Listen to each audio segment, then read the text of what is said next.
biasa, Anda masih bersama kami dalam Berita Papua. Untuk Anda yang baru bergabung, kami akan menyajikan kembali 3 berita utama hari ini.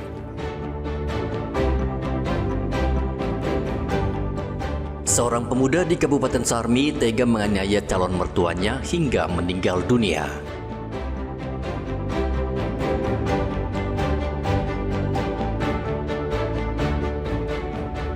Pesawat yang ditumpangi Bupati Puncak ditembaki oleh KKB saat mendarat di Bandara Aminggaru.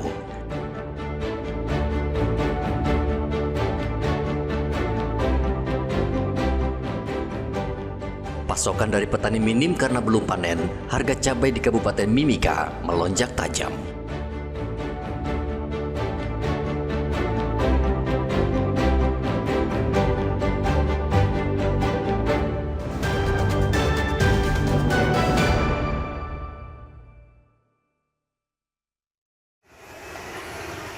Seluruh jenis cabai yang ada di pasar sentral Mimika, Papua Tengah melonjak tajam.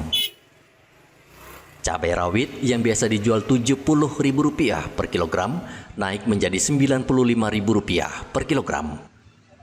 Cabai keriting bahkan tembus Rp100.000 per kilogram. Kenaikan harga cabai ini disebabkan karena pasokan dari petani cabai minim. Kemarin kita jual 80-85. Ada naik sedikit sekarang. Iya. Ini hari naik. 90. Padahal sebelumnya 100 Iya. gitu. Kemarin. Kita tidak tahu kan ini lombok tuh. Naik satu hari turun lagi, naik satu hari turun lagi. Apakah memang lagi kosong? Begini, kalau seumpamanya dia agak murah lagi, petani itu dia stok panen. Jadi besoknya pasti dia naik lagi karena dia kurang tuh. Begitu dia anunya aja, makanya naik turun cari. Kita tidak bisa positif kan bilang, besok ini murah, besok ini mahal. Karena kalau lagi dia banyak ya stok dia panen. Kalau dia lihat lagi kurang, nah ambil lagi. Dan sekarang kita jual berapa? Ini sekarang kita jual 90. Kalau cabai keriting? Kalau cabai keriting tidak pernah turun, tetap saja 100. Ini 100. Meski harga cabai mahal tidak mempengaruhi omset pedagang karena cabai sudah menjadi kebutuhan pokok warga. Dari Mimika, Papua Tengah, Igobat Momolin melaporkan.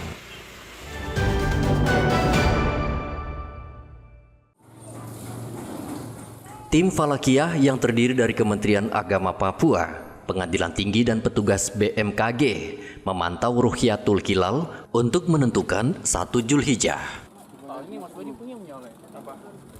Tim memantau menggunakan pos observasi bulan di kompleks pesantren di Lampu 1 Merauke, Papua Selatan. Namun awan tebal dan hujan yang melanda kota Merauke sejak 3 hari mengganggu pengamatan. Menurut Ketua Tim Falakiyah Provinsi Papua, Hendra Yulia Rahman, hilal terlihat sangat kecil karena belum memenuhi kriteria ruhyat hilal. Yang mana pada sore hari ini ketinggian hilal di wilayah Merauke adalah 0,14, sedangkan elongasinya adalah 5,1. Kemudian hasil dari ru'yah itu sendiri, observasi itu sendiri, kita nihil atau tidak bisa melihat hilal karena ada beberapa faktor. Yang pertama, derajat di atas ufuk masih cukup kecil sehingga 0,14 itu masih di bawah kriteria imkanur ru'yah yang mana harusnya adalah 3 derajat sebagaimana kesepakatan dari negara-negara Mabim termasuk pemerintahan kita. Juga elongasinya masih kurang dari 6,4 sehingga itu yang menjadi penyebab diantaranya susah untuk di ru'yah sehingga nihil. Yang kedua, memang ada awan yang kemudian menutupi dari faktor cuaca, itu juga mempengaruhi. Untuk 1 Dzulhijjah ini hampir mirip dengan kejadian 1 Ramadan kemarin yang mana dari Sabang sampai Merauke itu yang memenuhi imkanur ru'yah adalah di wilayah Aceh. Jadi ada 3 tempat kemarin, ketinggiannya 3 derajat, kemudian elongasinya 6,4. Dan untuk yang Dzulhijjah ini lebih tinggi daripada elongasinya lebih tinggi daripada yang Ramadan kemarin.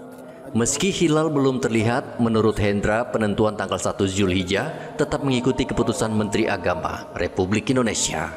Berdasarkan sidang isbat, 1 Zulhijjah jatuh pada tanggal 28 Mei, sedangkan Idul Adha pada tanggal 6 Juni 2025. Muhammad Ridwan melaporkan dari Merauke, Papua Selatan.